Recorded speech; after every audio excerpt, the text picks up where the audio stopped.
రక్షించబడ్డాం కాబట్టి, ఎప్పుడైతే రక్షణ పొందేమో అంటే బాప్తిసం పొందేమో, రక్షించబడి ఎలా తీర్చబడుతున్నాం మనం? నీతిమంతుడిగా. బాప్తిసం ద్వారా మనకున్న పాపాలన్నీ కడిగేసి దేవుడు ఎన్ని పాపాలు ఇచ్చాడండి? ఎన్ని పాపాలు? ఏ పాపం వచ్చాడు? మీ పాపని ఎన్నడూ జ్ఞాపకం చేసుకోను అంటున్నాం. దేవుడు ఎంత పరిశుద్ధుడో అంతే పరిశుద్ధిగా మనం చేస్తాడు. దేవుడు ఎంత పరిశుద్ధుడో అంత పరిశుద్ధిగా దేవుడు మనల్ని చేస్తారని చేసి అప్పుడు ఏమని పేరు పెడతాడు? ఏమని భయపెట్టేస్తాడు? మనకి నీతి అనే భయపడ్డ, ఇంకొక నీతిమంతుడు, ఈమె నీతిమంతురాలు అని దేవుడు మనకి ఒకసారిలో గొప్పి మనం సన్మానిస్తున్నాడు. ఒక భయపట్టేసి ఒకసారిలో గొప్పి మన చెప్పిన నీతిమంతుడు, ఇతను నీతిమంతురాలు అని మనకి సన్మానిస్తున్నాడు. అంటే మనం ఎలా ఉండాలా? రక్షణ పొందిన తర్వాత మనం ఎలా ఉండాలా? రక్షణ పొందగా మనం ఏమవుతాం? ఏ పాపం లేని వారుగా అవుతాం? నీతిమంతులుగా అవుతాం. ఆ నీతి మనం ఏం చేయాలా?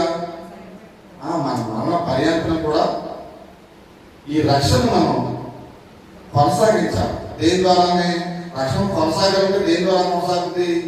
నీతి ద్వారానే కొనసాగుతుంది. నీతిమంతులుగా మనం ఉంటేనే మన రక్షణ కొనసాగుతుంది.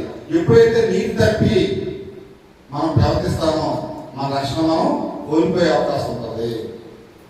మన రక్షణ మనం కోల్పోయే అవకాశం ఉంటుంది. ఇప్పుడు బ్లడ్ గ్రూప్ వేసుకున్న వ్యక్తి ఎప్పుడైతే బ్లడ్ గ్రూప్ తీసేసి పక్కన పడేసాడు అనుకోండి, ఏమవుతుంది? ఎంతవరకు వెళ్తేని ఏమో ఎప్పుడు అతనికి సమస్య ఏర్పడుతుందో, మరణం ఏర్పడుతుందో తెలియదు. అలాగే మనం కూడా ఈ దేవుడి రక్షణ పొందిన తర్వాత దీన్ని ఏం చేయాలా? దాన్ని కొనసాగించాలి. దేని ద్వారానే?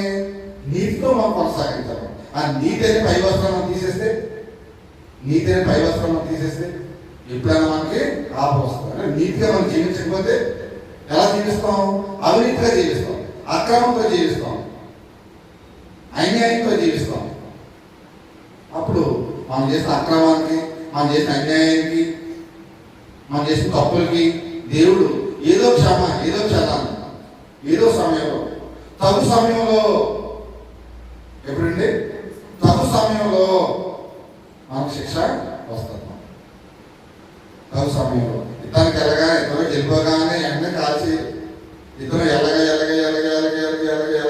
ఎప్పుడోకప్పుడు ఎక్కడోకప్పుడు ఏ సమయం వస్తుందో, ఏ సమయంలో ఇతనికి ఆ బుల్లెట్ తీసి వెళ్తే మరణం వస్తుందో తెలియదు కాబట్టి